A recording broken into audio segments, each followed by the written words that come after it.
दर्शकबिन नमस्कार। द इन्भेस्टिगेटरमा स्वागत छ। म प्रस्तुत कोइराला। अर्थतन्त्रका सकारात्मक पाटोको प्रोत्साहन र नकारात्मक पक्षलाई निरुत्साहित गर्ने हाम्रो उद्देश्य। देशको अर्थतन्त्रलाई सबल बनाउन सहयोग गर्ने हाम्रो चाहना।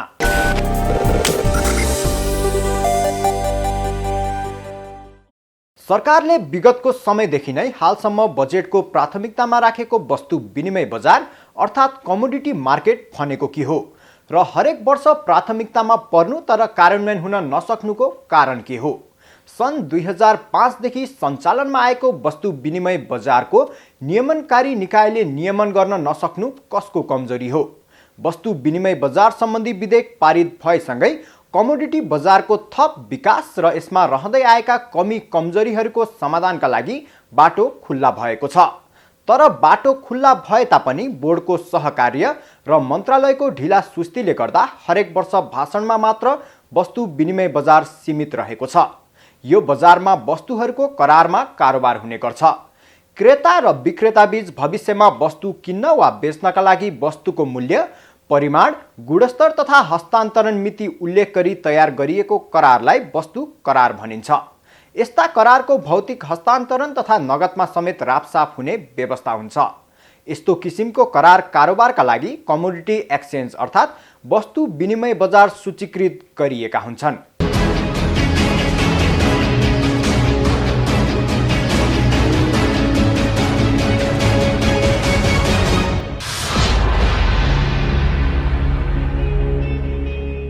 विनिमय बजार भनेको प्राकृतिक रूपमा उत्पादन हुने कच्चा पदार्थको अन्तर्राष्ट्रिय स्तरमा मूल्य निर्धारण गर्ने एक प्रणाली हो। नेपालमा कच्चा पदार्थ भनेको कृषि उपजहरू रहेको हुनाले वस्तु विनिमय बजारको सञ्चालनले नेपालको कृषि क्षेत्रलाई ठूलै टेवा पुर्याउने विश्वास गरिएको छ। वस्तु विनिमय बजारको कारोबार गर्न हालसम्म 53 वटा वस्तुहरू पहिचान भई कारोबार गर्न सकिने अवस्था रहेको छ। आगामी आर्थिक वर्षको बजेटमा मात्र नभएर विगतका बजेटहरूमा पनि समावेश गरिएको विषय हो वस्तु विनिमय बजारको सञ्चालन र प्राथमिकरण। विश्वमा 155 वर्ष लामो इतिहास बोकेको वस्तु विनिमय बजार सन् 2005 सालदेखि नेपालमा सञ्चालनमा आएको हो। हालसम्म कुनै पनि नियामक निकायको नियमनमा नरहेका कारण यो अहिलेसम्म वैधानिक हुन सकेको छैन। विगत लामो समयदेखि निजी क्षेत्रले आफ्नै स्वामित्वमा वस्तु विनिमय बजार सञ्चालन गरिरहेका छन्। बजेटको प्राथमिकता अनुसार वस्तु विनिमय बजारलाई पुँजी बजारको अभिन्न अङ्गको रूपमा विस्तार गरेर सञ्चालन गर्ने योजना रहेको छ। सरल भाषामा वस्तु विनिमय बजार भनेको प्राकृतिक रूपमा उत्पादन हुने कच्चा पदार्थको अन्तर्राष्ट्रिय स्तरमा मूल्य निर्धारण गर्ने एक प्रणाली हो। नेपालमा कच्चा पदार्थ भनेको कृषि उपजहरू रहेको हुनाले वस्तु विनिमय बजारको सञ्चालनले नेपालको कृषि क्षेत्रलाई ठूलै टेवा पुर्याउने विश्वास वस्तु विनिमय बजारका विज्ञ अमृत खरेलको बुझाइ छ।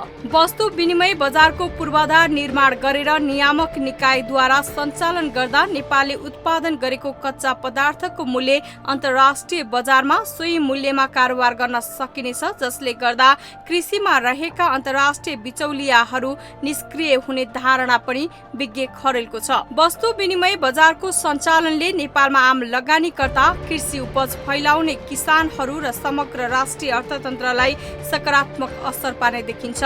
वस्तु विनिमय बजारको विकास गर्दा कृषि उपजहरूको अन्तर्राष्ट्रिय मापदण्ड अनुसारको गोदाम, कृषि उपजहरूको गुणस्तर वृद्धिको आवश्यकता रहेको हुन्छ। साथै अन्तर्राष्ट्रिय बजारमा स्वदेशी मूल्य नै निर्धारण हुने प्रणाली भएकाले किसानहरूले पनि राम्रो मोल पाउनेछन्। त्यसैगरी लगानीकर्ताहरूले आफ्नो लगानीलाई विविधीकरण गरेर लगानीको दायरा विस्तार गर्न सक्छन्। अर्थतन्त्रको नियम अनुसार लगानी, जोखिम र मुनाफा एकअर्काको पर्यायवाची शब्द हुन्, जसले आम लगानीकर्तालाई प्रत्यक्ष रूपमा फलदायी हुने देखिन्छ। किसान र लगानीकर्ताहरूलाई बजारको प्रभावले देशको समग्र अर्थतन्त्रलाई स्वतः माथि उचाल्न टेवा पुर्याउँछ। त्यसर्थ नेपालको कृषि क्षेत्रलाई वृद्धि गर्न वस्तु विनिमय बजारको नियमन र प्रभावकारिता आवश्यक छ। विगतकै समयदेखि नेपालमा वस्तु विनिमय बजार सञ्चालन भए पनि नियामक निकायले समयमा निर्णय लिन नसक्दा अहिलेसम्म यो क्षेत्र समस्याग्रस्त रहेको छ। सरकारले आगामी आर्थिक वर्षबाट वस्तु बजार सञ्चालनमा ल्याउने भने यता पूर्वाधारको अभावमा आगामी आर्थिक वर्षमा सञ्चालन हुनेमा पनि आशंका रहेको छ। वस्तु विनिमय बजारको कारोबार गर्न हालसम्म 53 वटा वस्तुहरू पहिचान भई कारोबार गर्न सकिने अवस्था रहेको छ। मूल्य आविष्कार गर्ने प्रणाली वस्तु बजारमा हाल सामान अथवा वस्तु नहुँदै पनि करार जारी भइरहेको अवस्था छ। नियमित प्रणालीमा यस्तो हुँदैन। वस्तुको मौजदात गोदाममा 10% हुनै पर्छ भने बाँकी 90% को नगदमा राफसाफ हुने गर्दछ। यसप्रति सरकार भन्दा पनि नियामक निकाय नेपाल धितोपत्र बोर्ड सचेत भएर समयमा बजार प्रति आफ्नो दायित्व पूरा गर्नुपर्ने अहिलेको आवश्यकता हो। विगत लामो समयदेखि कमोडिटी मार्केट अर्थात् वस्तु विनिमय बजारको चर्चा चलिरहे पनि धेरै परिवर्तनका कारण अहिलेसम्म यसले मूर्त रूप लिन नसकेको नेपाल धितोपत्र बोर्डका प्रवक्ता निरज गिरीले बताउनु भएको छ। कहिले अध्यक्षको परिवर्तन त कहिले समितिको परिवर्तन त अहिले लकडाउन जस्ता विविध समस्याका कारण वस्तु विनिमय बजार हालसम्म अड्किएको विषय रहेको उल्लेख गर्नुभयो। साथै यस वर्ष सरकारको बजेटको प्राथमिकतामा रहेकाको र नेपाल धितोपत्र बोर्डले पनि आवश्यक गृह कार्य गरिरहेको बताउँदै छिटो भन्दा छिटो वस्तु विनिमय बजार सञ्चालनमा आउने जानकारी दिनुभएको छ। वस्तु विनिमय बजार सञ्चालन गर्न विवरण मागिएको 6 वटा कम्पनीबाट 2 वटा छनौट गरी दर्ता प्रक्रियामा पठाइनेछ र दर्ता भएपछि बोर्डले कम्पनीलाई आवश्यक तयारी गर्न 6 महिनाको समय दिने र त्यस पश्चात बोर्डले कम्पनी सञ्चालन गर्ने अनुमति प्रदान गर्नेछ। वस्तु बजार सञ्चालन गर्दा आम लगानीकर्ताहरूले थुप्रै अवसरहरू पाउनेछन् भने लगानीको वातावरण पनि व्यापक रूपमा विस्तार हुनेछ। वस्तु बजारको सञ्चालनले अन्तर्राष्ट्रिय बजारीकरणको सम्भावना सहित नयाँ प्रविधिको विकास हुने पनि विश्वास गरिएको छ। आम लगानीकर्तालाई वस्तु बजारमा प्रवेश गर्दा एक्सचेन्ज आफैले कारोबार अथवा ग्राहक प्रत्यक्ष रूपमा आफै दर्ता गर्दैनन्। त्यसको लागि आबद्ध सक्रिय ब्रोकर कम्पनीहरू रहेका हुन्छन्। त्यहाँ सम्पर्क गरी नेपाल सरकारले जारी गरेको आफ्नो परिचय पत्र, बैंकमा खाता रहेको प्रमाण र फोटो सहित अनलाइन वा कागजी रूपमा एक्सचेन्जले उपलब्ध गराएको ग्राहक दर्ता फारम भर्न सकिन्छ। ग्राहक दर्ता फारम क्लियरिङ हाउसले स्वीकृत गरेपछि कारोबारीले ग्राहक कोड प्राप्त गर्दछन् र लगानी रकम जम्मा गरी कारोबार गर्न सकिनेछ, जसले वस्तुको कारोबारमा सम्पत्ति शुद्धिकरणको प्रभाव पर्न दिँदैन। कारोबारको लागि वस्तुको सम्पूर्ण मूल्य लगानी गर्नु पनि आवश्यक छैन, जहाँ एक्सचेन्जले तोकेको न्यूनतम मार्जिन अर्थात् धितो रकमभन्दा माथि आफूलाई उपयुक्त रकम जम्मा गरी कारोबार सुरु गर्न सकिन्छ। यस्तो मार्जिन रकम सामान्यतः एक्सचेन्जले वस्तु मूल्य र त्यसको उतार चढावलाई मध्यनजर गर्दै 3% देखि 10% सम्म राखेको हुन्छ। थप प्रसङ्ग लिएर फेरि उपस्थित हुने नै छौँ एकैछिनको विश्रामपछि।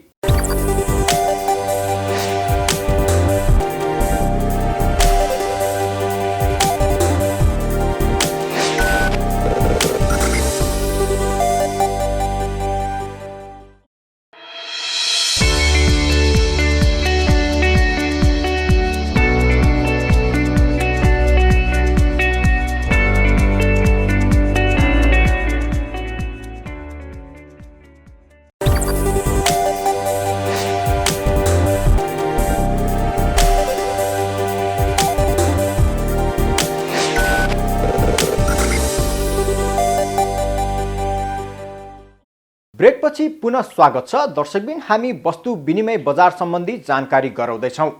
धेरै मन्त्री र धेरै अध्यक्षले सञ्चालनमा ल्याउने आश्वासन देखाएको वस्तु विनिमय बजारको समस्या के हो त? किन सधैँ कुरामा मात्र सीमित रहेको छ वस्तु विनिमय बजार? वस्तु विनिमय बजार सम्बन्धी तथ्य पत्ता लगाउन वस्तु विनिमय बजारका विज्ञ अमृत खरेलसँग गरिएको कुराकानी अबको यो प्रस्तुतिमा। बजार चाहिँ के हो त भन्दाखेरि कुनै पनि प्राकृतिक रूपमा उत्पादन हुने कच्चा पदार्थ जुन हुन्छ हामीले प्रकृतिमा देख्ने, ती कच्चा पदार्थहरू चाहे कृषि वस्तु हुन् अथवा धातुजन्य वस्तु हुन् अथवा खनिज तेलजन्य वस्तुहरू हुन् वा अरू तपाईँको मांसजन्य वस्तुहरू पनि हुन सक्छन्। यस्ता वस्तुहरूको एउटा प्राइस डिस्कभरी गर्ने मेकानिजम चाहिँ वस्तु विनिमय बजार हो। यो बजार अहिले हामीले दिनौँ हामीले विभिन्न उपभोग्य सामग्रीहरू जसरी खरिद गर्छौँ बजारबाट, त्यो चाहिँ हातहाती हामीले खरिद गर्ने स्पोट मार्केट हो।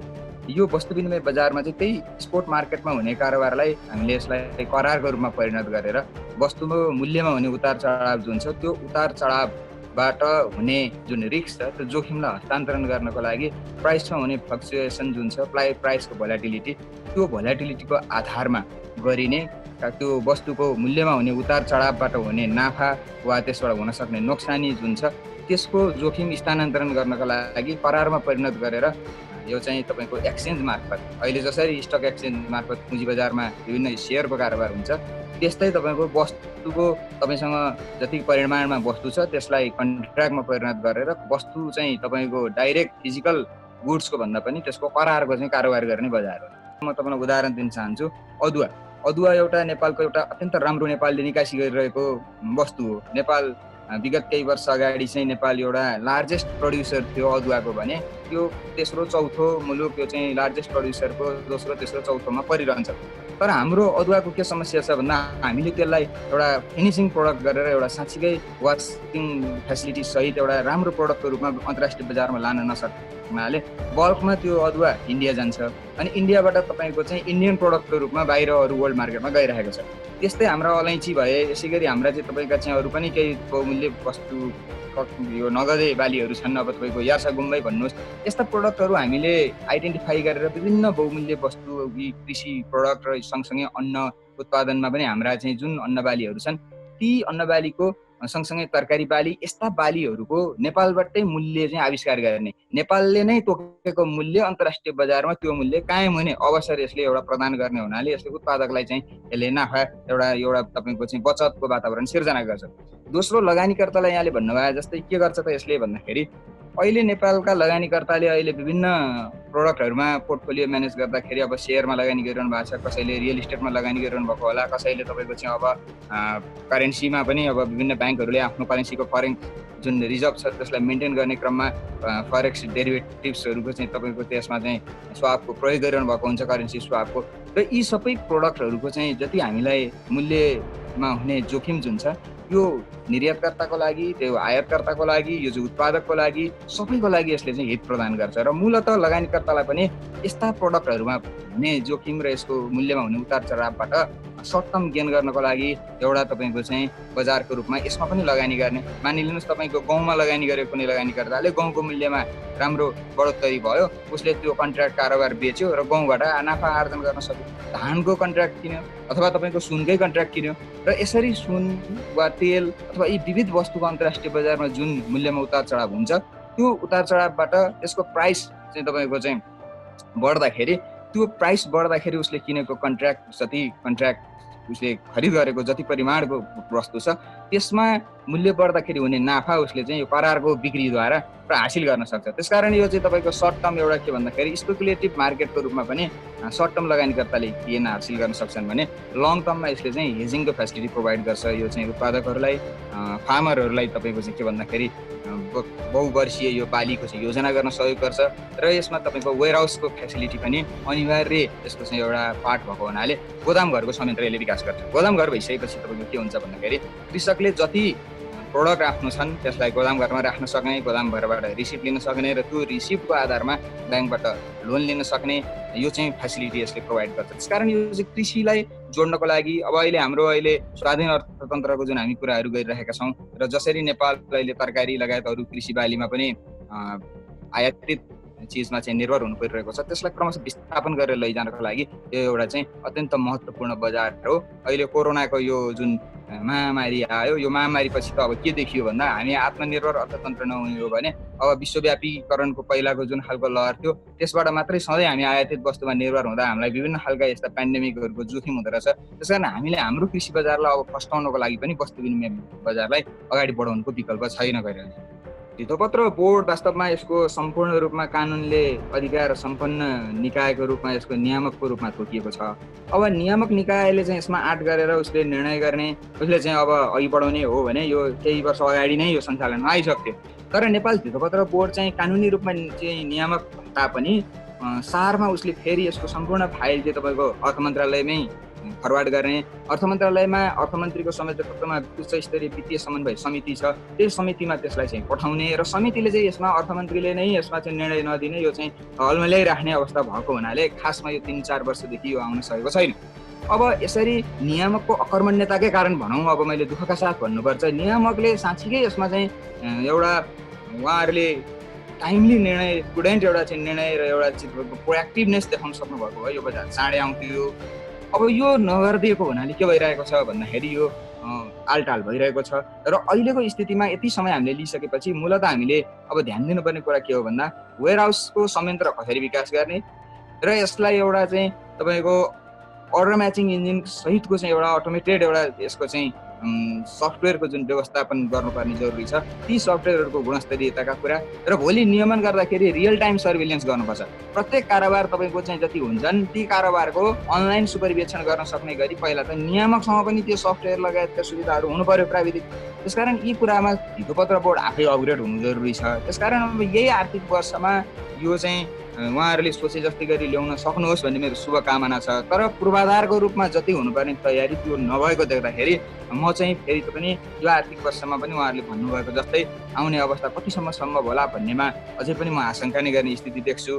तैपनि नियमनकारी निकायले एक्सचेन्ज स्थापनाको लागि गर्नुपर्ने जुन प्रोसिजरल पार्टहरू हो, जुन उहाँहरूले दर्ताको लागि दिनुपर्ने पूर्व स्वीकृति हो, अनुमति हो, एलओआई दिनुपर्ने जुन पार्टहरू छन् ती पार्टका काम चाहिँ कम्तीमा अगाडि बढाइदिनु भयो भने त्यो धेरै ठुलो काम हुन्छ। व्यवसायीहरू वस्तु विनिमय बजारमा कारोबारीको मुनाफामा लाग्ने टिडिएस मासिक रूपमा करिब 12 देखि 15 लाख जति सरकारलाई बुझाइरहेका छन्। त्यसका अतिरिक्त कारोबार शुल्कमा भ्याट पनि लाग्छ।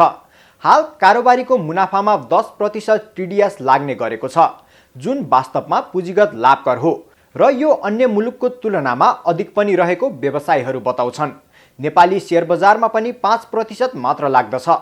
नियमनकारी निकायको भूमिका पाएको नेपाल धितोपत्र बोर्डले कमोडिटी एक्सचेन्जलाई विशेष प्राथमिकतामा राखेर गृह कार्य गरिरहेको छ।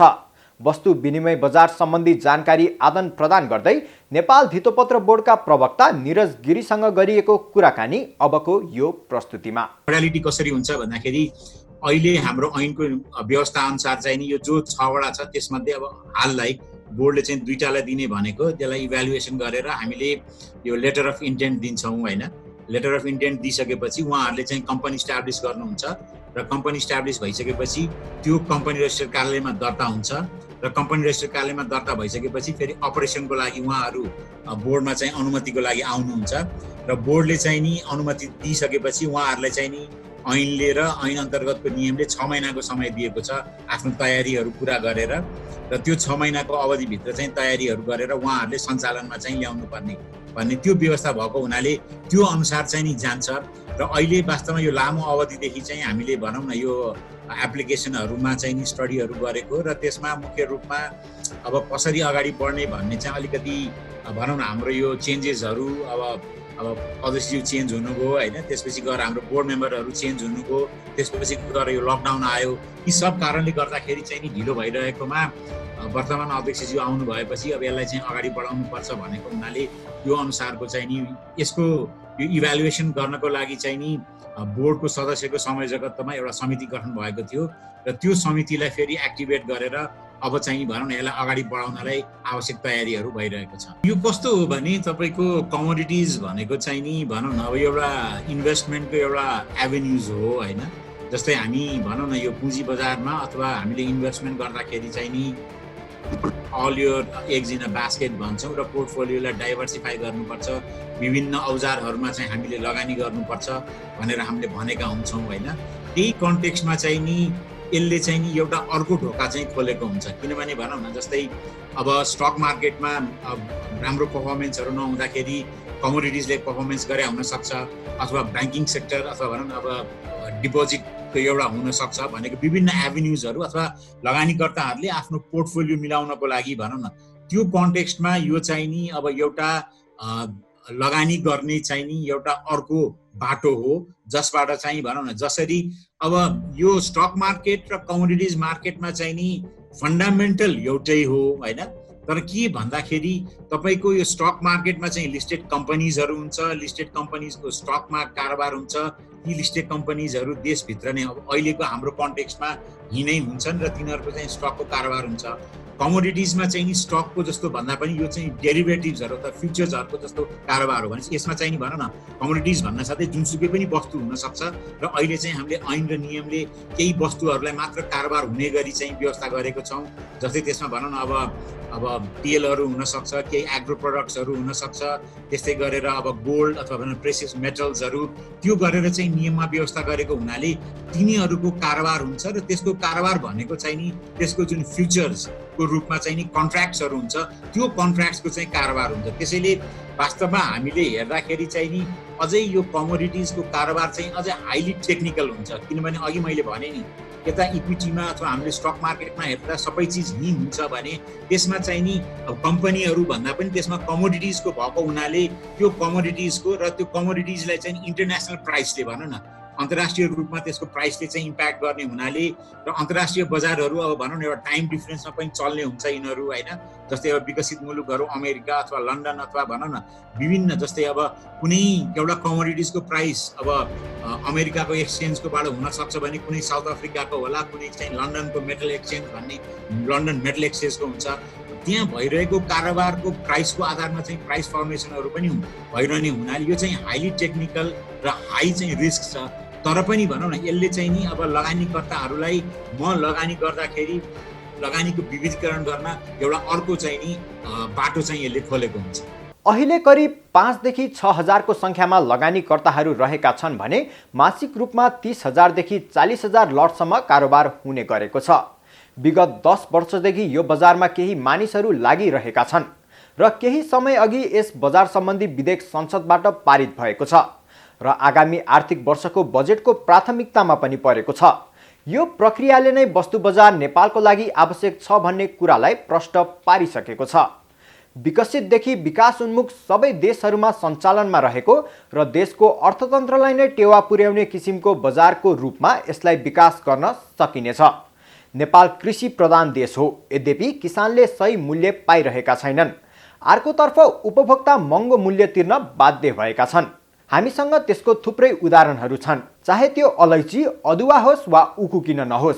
यो बजारको अपेक्षित विकास हुन सके किसानदेखि उपभोक्तासम्मलाई फाइदा पुग्ने हुनाले यस बजारको आवश्यकता र विकास धेरै नै जरुरी रहेको छ। हस्त आजलाई द इन्भेस्टिगेटर यति नै। फेरि नयाँ विषयवस्तु र फरक प्रसङ्ग लिएर आउने नै छौँ। हेर्दै रहनुहोला business plus television. Business plus, business first. नमस्ते।